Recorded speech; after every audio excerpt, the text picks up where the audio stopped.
Dollah was born Rodri Anthony Burton II on November 25, 1987, in Chicago, Illinois. He was born a twin, but tragically, his sibling passed away during birth. Dollah's father, Rodri Sr., stepped out of the delivery room and prayed for his son's survival. Moments later, Dollah was born, healthy and strong, much to the astonishment of doctors and nurses. While the loss of his twin deeply affected the family, they persevered. Early life of Dollah. Dollah grew up as a middle child, with an older sister named Divinity, nicknamed Pata, and a younger sister named Shade Nicole, known as Nikki. His family later relocated to Southern California, where life seemed promising until tragedy struck again. At the age of 5, Dollah and Pata witnessed their father's untimely death, an event that devastated the family. Seeking a fresh start, they moved to Decatur, Georgia. Dollah's love for music began early, influenced by his mother, Donnie, who filled the house with classic hits while they cleaned every Sunday. Artists like Stevie Wonder, Marvin Gaye, and Aretha Franklin became some of his favorites. Meanwhile, his uncle introduced him to rock bands like Guns N' Roses, Nirvana, and the Red Hot Chili Peppers. Dollah also admired hip-hop legends like Tupac, Biggie, UGK Scarface, and Andre 3000. As a child, Dollah felt the financial struggles of his household and began selling drugs to support his family. Despite this, he never abandoned his passion for music. In 2000, at just 12 years old, he formed a rap group with his cousin Scrap and SOYZ. The trio, calling themselves the Rascals Crew, performed at talent shows and showcases around Atlanta, gradually gaining recognition. Their hard work paid off in 2003 when the Rascals signed a deal with Elektra Records. They released their debut single, So Fly, filmed a music video, and even performed on Nickelodeon's All That. The group toured with B2K and appeared in a Missy Elliott music video, with Dollah also becoming a model for Sean John P., Diddy's clothing brand. The Rascals began working on their debut album, with contributions from a then-upcoming producer named Akon and songwriting support from T-Money, a former member of the Mansfield Gangster Crips who had transitioned to the music industry. At the time, young acts like Lil Bow Wow, B2K, and Lil Romeo were dominating the industry, and the Rascals were poised to follow in their footsteps. Unfortunately, Elektra Records underwent restructuring, and many of the key people involved in the Rascals' success left or were fired, including label president Sylvia Rhone. With reduced support from the label, the Rascals failed to meet expectations, leading to their contract being dropped and their album shelved. The group disbanded shortly after, leaving Dollah to rebuild his career from scratch. Determined to succeed, Dollah pursued a solo career. His mother, Donnie, reached out to T-Money for help, and Dollah moved to West Los Angeles to work with him. While in L.A., Dollah became involved with the Mansfield Gangster Crips, eventually joining the gang and even referencing it in his music and interviews. Later, Dollah reconnected with Akon, who had started his record label, Convict Music. Akon offered Dollah a record deal, and in 2006, Dollah signed a joint venture with Convict Music and Jive Records through his own imprint, The Gang Entertainment. That same year, Dollah's song Feelin' Myself was featured on the Step Up movie soundtrack. While things seemed to be looking up, Dollah faced another challenge when his sister Pata was arrested, leaving him to help care for her children. He frequently traveled between Los Angeles and Atlanta, balancing family responsibilities with building his music career. These efforts expanded his connections in the industry and solidified his fan base. The friendship with DJ Shabazz. During his time at Jive, Dollah met Sadika Boy, better known as DJ Shabazz, and in turn at the label. The two became close friends, and Shabazz eventually became Dollah's DJ. Shabazz later returned to the Bay Area, continuing to support Dollah's journey. Shabazz was instrumental in helping Dollah gain exposure by getting his music played on the radio, and even booking him for a performance at the Playboy Mansion. Shabazz eventually moved to Atlanta and became like family to Dollah, so much so that he was part of Donnie's wedding. By this time, Akon was already a global superstar, with hit songs like Locked Up featuring Styles P, Smack That featuring Eminem, I Wanna Love You featuring Snoop Dogg, and many more. He had also featured on major tracks such as Soul Survivor by Young Jeezy, Sweetest Girl by Wyclef Jean, and Baby I'm Back by Baby Bash. Before signing Dollah, Akon had already signed T-Pain to his Convict music label. T-Pain was known for hits like I'm Sprung, I'm in Love with a Stripper, featuring Mike Jones, Buy You a Drink featuring Young Jock, and Bartender featuring Akon. Like Akon, T-Pain built a reputation as a hitmaker, especially for his hooks on songs such as You and Dat by E40, Shawty by Plies, Kiss Kiss by Chris Brown, Out of My System by Bow Wow, Good Life by Kanye West, and Low by Flo Rida. With such a resume, Akon had the resources and industry clout to effectively support Dollah's career. However, Dollah encountered a major setback on Thursday, August 2nd, 2007, when he was shot in the stomach during an attempted robbery. Thankfully, he made a full recovery and quickly returned to music. In December 2007, Dollah released his single Who the F Is That, which featured T-Pain and Tay Dizzum. The song reached number 42 on the Billboard R&B/hip hop chart and number 21 on the rap chart. The music video climbed to number 2 on BET's 106 and Park Countdown. While Dollah didn't feel the song fully showcased his musical talent, he understood the importance of catering to mainstream audiences to establish his presence. Dollah went on tour and performed at major events like BET's Spring Bling and 106 and Park in 2008. Around this time, he became involved in a feud with rapper Two Pistols.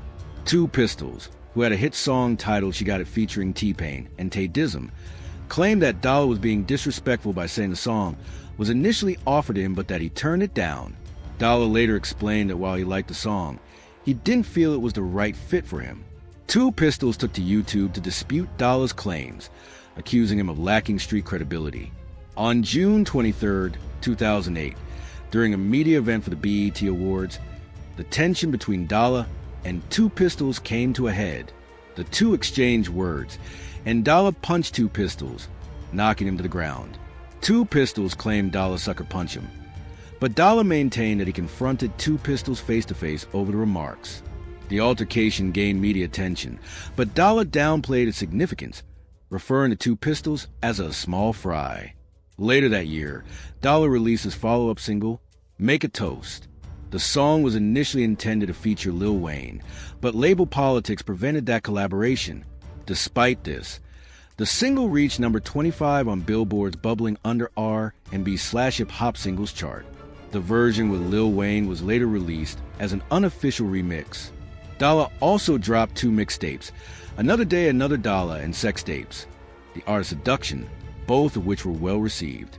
Dollah was gaining traction in the rap game, and anticipation for his debut album, A Dollah and a Dream, was high. The tragic downfall. Unfortunately, tragedy struck before Dollah could fully realize his potential.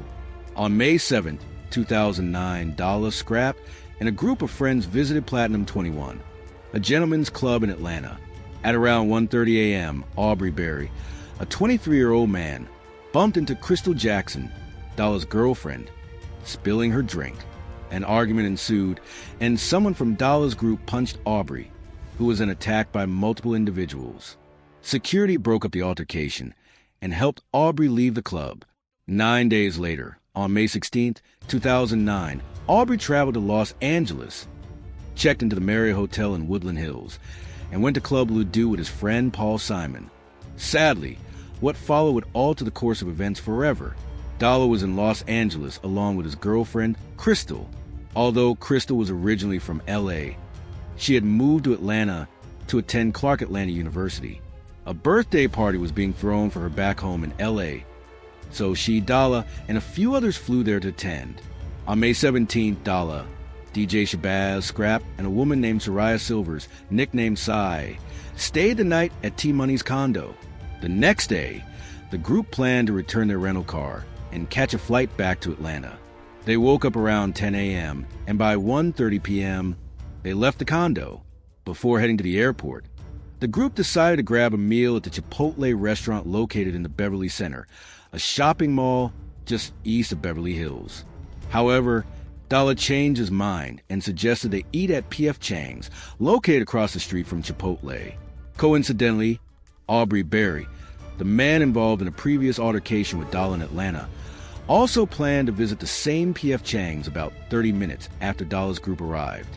Aubrey entered the restaurant with another man named Ali Darwish and joined a table with two other men. About 20 minutes later, Aubrey went to the restroom, and Dollah noticed him immediately. Shortly afterward, Aubrey exited the restroom and spotted Dollah. He returned to his table and told Ali that he had just seen the man he had issues with in Atlanta. A few minutes later, Aubrey left the restaurant and headed to the valet area. Moments later, Dollah's group also left the restaurant and made their way to the valet area. At the valet, Dollah and Aubrey got into an argument. During the confrontation, Aubrey pulled out a gun and began shooting. He struck Dollah in the left bicep. As Dollah tried to turn away, Aubrey fired again, hitting him twice in the back and once in the buttock. Aubrey fled the scene in his SUV. Dollah attempted to run, but collapsed. An ambulance was called, and he was rushed to Cedars-Sinai Medical Center, where he was pronounced dead. He was only 21 years old. According to police, the shooting occurred after an argument between the two groups as they attended to their cars at the valet area of the Beverly Center. The argument quickly escalated into violence. Witnesses, including Delvon Walker, described the chaotic scene, with many running for cover as gunshots rang out. After probably the third gunshot, everyone started running. "We ducked down and crawled into back of P.F. Chang's," one witness shared. Witnesses managed to note the license plate number of Aubrey's SUV and provided it to law enforcement. Police tracked Aubrey to Terminal 1 at LAX Airport. When Aubrey saw officers approaching, he raised his hands and said, "I have a gun in my waistband, don't shoot me." A 9mm pistol, the murder weapon, was recovered, and Aubrey was arrested. He was charged with Dollah's murder and 2 counts of assault with a firearm for shooting at Scrap and Shabazz. His bail was set at $1 million, and he later pleaded not guilty.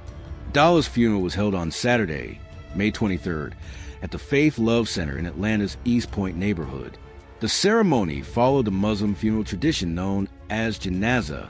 Scrap, along with Shabazz and other close friends and family, reflected on Dollah's life and legacy. Scrap described Dollah as a caring individual who always put others before himself, saying, "He never said me or I, it was always we, US, and they." Scrap also read a heartfelt text message he sent to Dollah after his passing. "My big brother has died, but I gained a bigger angel. I always knew you were too good to be here." Dollah was laid to rest at Atlanta's Westview Cemetery. In wake of his tragic death, many fellow artists paid their respects. Rapper J-Rock shared his condolences in a heartfelt video, saying, "Man, it's your boy J-Rock, Top Dog Entertainment. I just got some bad news. I just found out about it. Man, J-Rock, a close friend of Dollah's, paid tribute to him in a heartfelt message. Man, rest in peace to my brother Dollah. It's some sad stuff, and it's just crazy how it all went down. I'm sending all my prayers to his family. He never had problems with anybody like that. Rest in peace, young Dollah. Team Money, I've got you, you already know what it is." Rapper Nipsey Hussle also shared his condolences on social media, tweeting, "Even though Dollah was from Mansfield, I've got love for him and those who roll with him. R.I.P. Dollah." In another tweet he wrote, "That man Dollah was hard. It's a shame they killed him. He was a legend in the making." Rapper Tiger released a song titled R.I.P. Dollah, while rapper Dub dedicated a song called Letter to Dollah. T-Pain paid tribute in a unique way by having a mural of Dollah painted onto the hood of his 1972 Chevy Chevelle. During a video, T-Pain showcased a mural, saying, "This thing ain't been painted since it came from the factory, but now we've got my dog Dollah on the hood. R.I.P. Dollah. It looks clean with real details, tattoos and all." T-Pain also honored Dollah during a concert. Scrap, one of Dollah's closest friends, released a song titled My Big Brother, where he wore the blood-stained shirt from the day of the shooting in the music video. Team Money, Dollah's label mates at Convict Music, and many others also paid their respects to Dollah in various ways. In the aftermath of the shooting, rumors began circulating, including claims that Aubrey had followed Dollah from Atlanta to Los Angeles with the intent to murder him, and that they were even on the same flight. However, investigations revealed these rumors to be false. Both Dollah and Aubrey had separate business reasons for being in Los Angeles. Their encounter at P.F. Chang's was purely coincidental. A twist of fate that placed him in the same restaurant, in the same city at the same time, over 2,000 miles from Atlanta. Aubrey was offered a 9-year plea deal, but he refused and chose to go to trial. The trial began on May 4th, 2010. The prosecution, led by Dollah, described the shooting as cold-blooded murder.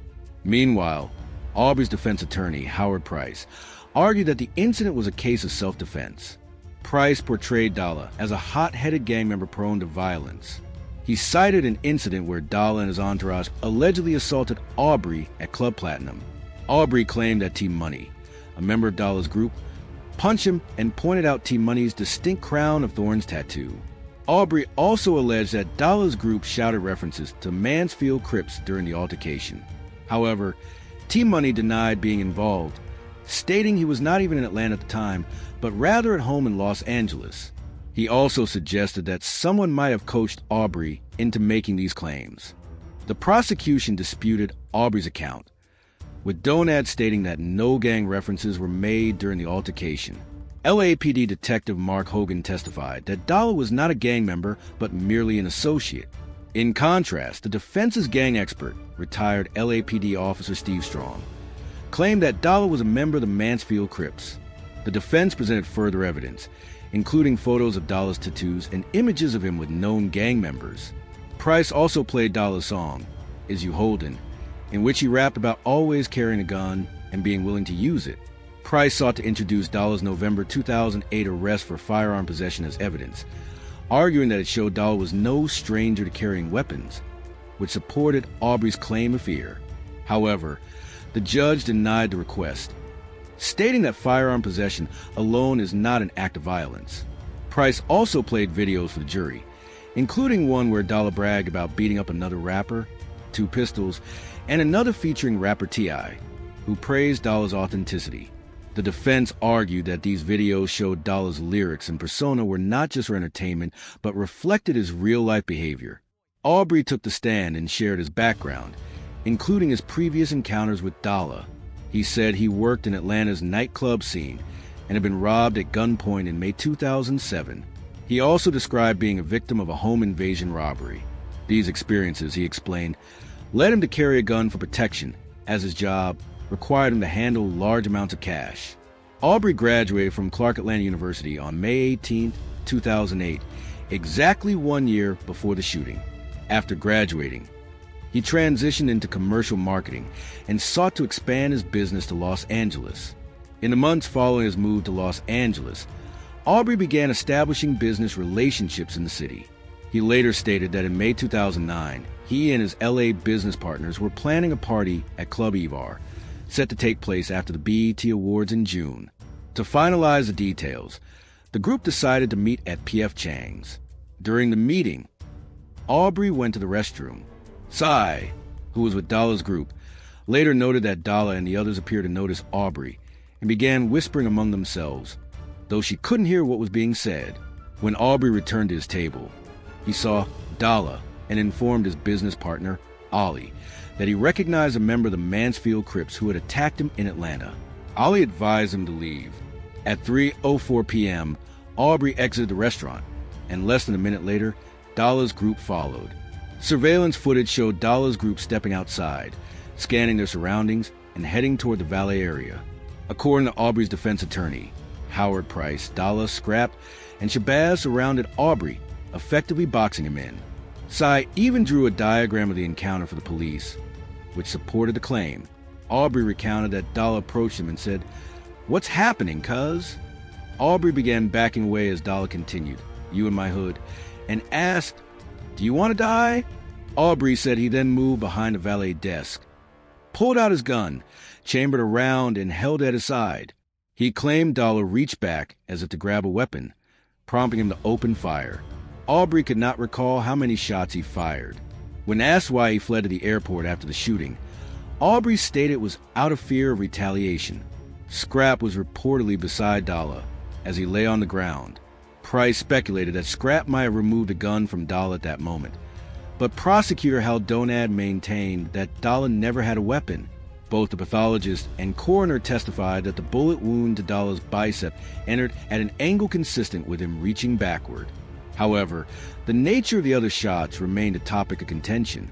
Price argued that all shots were fired in rapid succession near Dollah, while Donad countered that Aubrey shot Dollah in the bicep, fired at Scrap and Shabazz as they ran, and then shot Dollah again while he was fleeing. The coroner also testified that Dollah's injuries would have incapacitated him within 30 seconds, making it unlikely for him to run more than 50 feet. However, Dollah's blood trail stretched 200 feet, supporting Donad's argument that he was shot while fleeing. The case faced significant complications due to mishandled evidence. A valet supervisor admitted to picking up bullet casings from the scene and later placing them back, contaminating the evidence. Additionally, a valet driver, Jose Molina, testified for prosecution, stating that he witnessed a shooting but didn't hear what was said beforehand.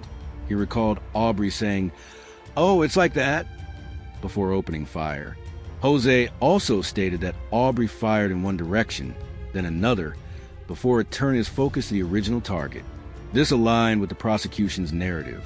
However, under cross-examination, Price pointed out discrepancies in Jose's testimony, including his failure to mention these details in his initial police statements. When questioned, Jose admitted he had been shown surveillance footage prior to testifying, raising concerns about the influence of external factors on his account. Surveillance footage failed to capture the entire incident, and much of what was recorded was of poor quality. Prosecutor Donad also highlighted that Aubrey's firearm was illegal in California. Although Aubrey had a permit to carry the gun in Georgia and several other states, the permit was not valid in California. Donad argued that Aubrey's unlawful possession of the gun directly contributed to the murder, as the shooting could have been avoided if he had followed the law. The central question remained: was the shooting self-defense or murder? Donad asserted that Price's defense relied on prejudice and stereotypes, pointing to gang affiliations, rap lyrics, and imagery as evidence against Dollah. Donad emphasized that rap personas often differ from real-life behavior, citing examples like Ice-T and Ice Cube, who rapped about violence but were known for their mainstream success. He argued that Aubrey ambushed Dollah in the valet area, shooting him in the back as he fled. On May 21st, 2010, the jury delivered its verdict. Aubrey Berry was found not guilty on all charges. The decision divided public opinion. Many viewed the incident as a clear case of self-defense, while others believed Aubrey had committed cold-blooded murder. In the aftermath, Shabazz released a mixtape titled The Miseducation of Dollah, featuring unreleased songs that he felt showcased Dollah's true character as both a musician and a person. Dollah's legacy lives on through his music, family, friends, and fans. Widely regarded as a rising star whose life was tragically cut short, he often spoke of dying young, a sentiment reflected in his lyrics. In one of his final songs, Georgia Nights, Dollah eerily foreshadowed his own death, detailing a fate strikingly similar to his real-life murder. "Tell them critics to kiss my ass. I was proud to be black.